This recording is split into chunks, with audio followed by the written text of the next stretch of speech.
जय श्री कृष्ण, राधे राधे। कैसे हैं आप सभी। वट सावित्री व्रत के बारे में कुछ विशेष जानकारी देंगे कि वट सावित्री व्रत कब है, इसकी पूजा विधि क्या है, पूजा का मुहूर्त भी हम आपको बताएंगे और इसकी कथा भी हम आपको सुनाएंगे।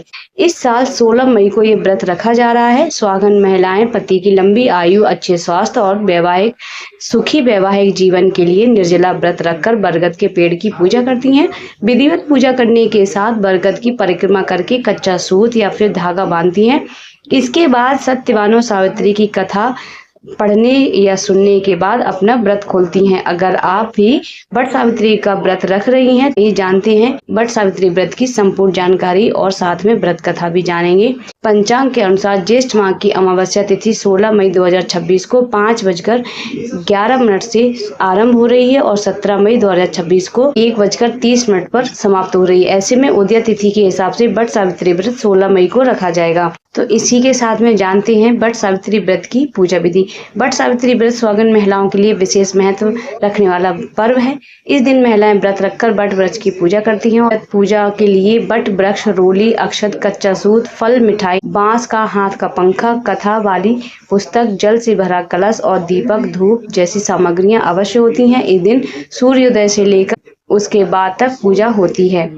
इसके साथ ही वट सावित्री व्रत के दिन वट वृक्ष के नीचे माता सावित्री और सत्यवान की प्रतिमा या चित्र रखकर महिलाएं सामूहिक रूप से इकट्ठा होकर पूजा करती हैं और व्रत के चारों ओर कच्चा सूत बांधती हैं। सावित्री सत्यवान की कथा सुनती हैं। इसी के साथ चलिए सुनते हैं वट सावित्री की व्रत कथा। पौराणिक एवं प्रचलित वट सावित्री व्रत कथा के अनुसार राजश्री अश्वपति की एक ही संतान थी। सावित्री ने वनवासी राजा धूम्रसेन के पुत्र सत्यवान को अपने पति के रूप में चुना था, लेकिन जब नारद जी ने उसे बताया कि सत्यवान अल्पायु है तो भी सावित्री ने अपना निर्णय नहीं बदला। वह समस्त राजवैभव त्याग कर सत्यवान के साथ उनके परिवार के साथ सेवा करते हुए वन में रहने लगी। सत्यवान लकड़ियां काटने जंगल गए, वहां पर वह मूर्छित होकर गिर पड़े। सावित्री ने वट वृक्ष के नीचे अपने गोद में पति का सिर रखकर लेटा दिया। उसी समय यमराज सत्यवान के प्राण लेने के लिए लेने आए। यमराज सत्यवान के जीव को दक्षिण दिशा की ओर ले जा रहे थे।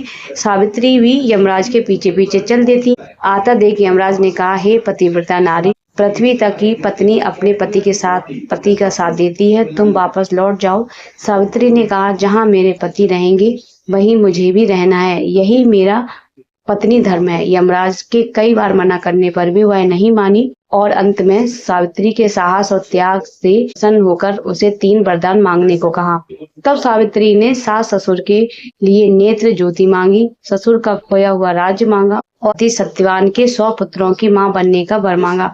तीनों वरदान सुनने के बाद यमराज ने तथास्तु कहकर और आगे चल दिए। यमराज के आगे बढ़ने लगे। सावित्री ने कहा कि प्रभु, मैं एक पतिव्रता पत्नी हूँ और आपने मुझे पुत्रवती होने का आशीर्वाद दिया है। यह सुनकर यमराज को सत्यवान के प्राण लौटाने पड़े। सावित्री उसी वट वृक्ष के पास गई जहाँ उसके पति का मृत शरीर पड़ा था। सत्यवान जीवित हो गए। इसी प्रकार सावित्री ने अपने व्रत के प्रभाव से न केवल अपने पति को पुनः जीवित करवाया, बल्कि सास को नेत्र, ससुर को उनके खोया हुआ राज्य भी दिलवाया।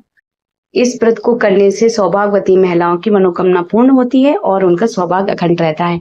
तो भक्तों, ये थी वट सावित्री की व्रत कथा और जानकारी। अगर आपको वीडियो पसंद आए तो आप मेरे वीडियो को लाइक करें और चैनल को सब्सक्राइब जरूर कर लें। राधे राधे।